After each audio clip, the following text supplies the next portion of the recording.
आम तरीके से नहीं चुना है, अद्भुत तरीके से चुना, क्योंकि चुना हुआ कलीसिया, चुना हुआ चर्च कितनों भी विपत्तियों से गुजर जाए, कितना भी दुखों से गुजर जाए, वह चर्च जो यहोवा की ओर से होता है वो कभी नहीं टूटता, कभी नहीं टूटता। वो दास जो यहोवा की ओर से चुने होते हैं उनको ठोकर मिलता है, पर वो कभी अपना विश्वास कम नहीं करते हैं। जो यहोवा की ओर से चुने होते हैं,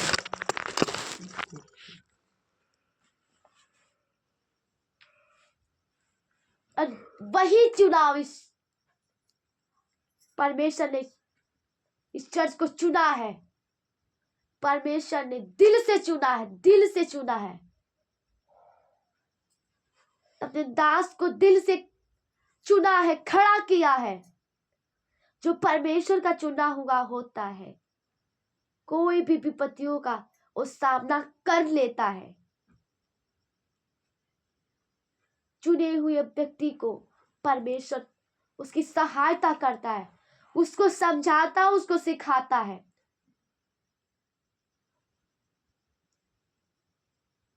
बाबा, इतनी विपत्तियां आने के बाद भी यहोवा का दास का विश्वास कम क्यों नहीं हुआ? क्योंकि वो चुने हुए थे, परमेश्वर की ओर से अद्भुत रीति से चुने हुए थे। यही संकेत है कि वो परमेश्वर के लिए, परमेश्वर ने इनको दिल से चुना है।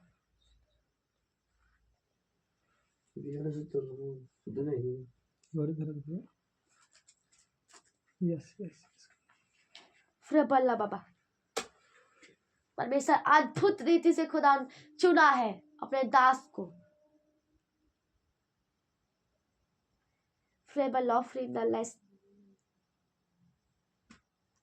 बाबा, बाबा,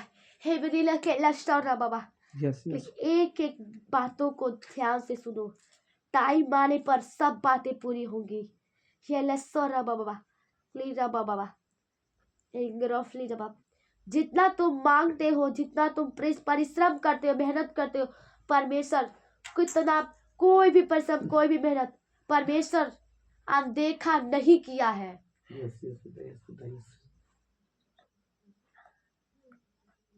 और टाइम आने पर परमेश्वर उसका फल देगा।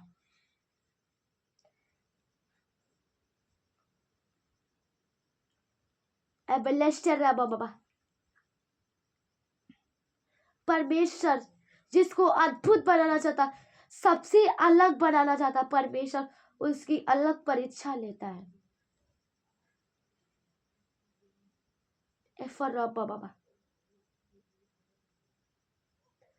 परमेश्वर ने ऐसा इसलिए तुम्हें परखा, सबसे अलग इसलिए तुम्हें परखा कि परमेश्वर यहोवा तुम्हें सबसे अलग बनाना चाहता। इस चर्च को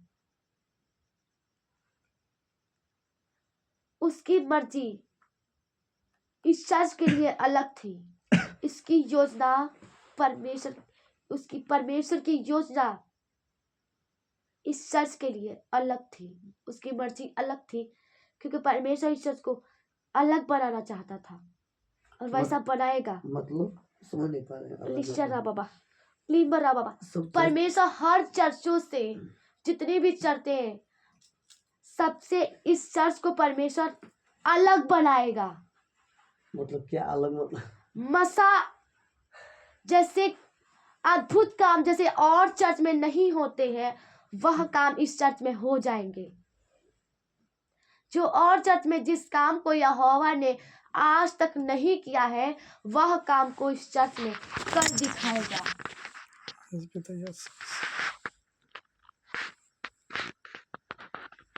तुम नहीं जानते कितनी अद्भुत अद्भुत काम परमेश्वर करेगा। तुम नहीं करोगे, पर तुम्हारे जीवन से ही यहोवा करेगा।